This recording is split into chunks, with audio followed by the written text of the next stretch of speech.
नमस्कार, जय महाराष्ट्र। आज आपल्या महाराष्ट्र राज्याचे लाडके मुख्यमंत्री आदरणीय देवेंद्र फडणवीस साहेब आपल्या सर्व लाडक्या बहिणींचे देवाभाऊ यांचा वाढदिवस आहे। देवाभाऊ, आपणास माझ्याकडून व मुख्यमंत्री माझी बहीण लाडकी योजना या योजनेच्या अंतर्गत जेवढ्याही महिला पात्र आहे, ज्या लाभ घेत आहेत, त्या सर्वांच्या वतीने आपणास खूप खूप शुभेच्छा देते। आपणास हे आयुष्य निरोगी आरोग्यदायी जावो, त्याचबरोबर आपल्याकडून महाराष्ट्राच्या हितासाठी, महाराष्ट्राच्या कार्यप्रगतीसाठी, महाराष्ट्राच्या विकासासाठी, त्याचबरोबर सर्व लाडक्या बहिणींना आर्थिकरित्या सक्षम करण्यासाठी निरंतर कार्य घडत राहो, हीच मी आपणास मनीषा धुमाळ ऑफिशियल यूट्यूब चॅनलच्या वतीने, त्याचबरोबर सर्व महाराष्ट्रातील लाडक्या बहिणींच्या वतीने आपणास खूप खूप वाढदिवसाच्या हार्दिक शुभेच्छा देते।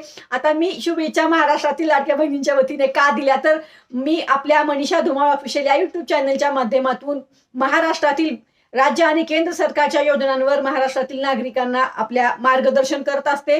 तर त्याच निमित्तानं मुख्यमंत्री माझी बहीण लाडकी या योजनेवर सुद्धा माझं पहिल्या दिवसापासून काम आहे आणि त्याच निमित्तानं बऱ्याच महिला माझ्याशी महाराष्ट्रामधून जोडलेल्या आहेत। तर त्याच महिलांनी माझ्याकडे निरोप दिलेला आहे की ताई, तुम्ही आमच्याकडून देवाभाऊंना वाढदिवसाच्या शुभेच्छा द्या, म्हणून मी त्या सर्व लाडक्या बहिणींच्या वतीने आपणास आपल्या या वाढदिवसानिमित्त खूप खूप हार्दिक शुभेच्छा देते। धन्यवाद। जय हिंद, जय महाराष्ट्र।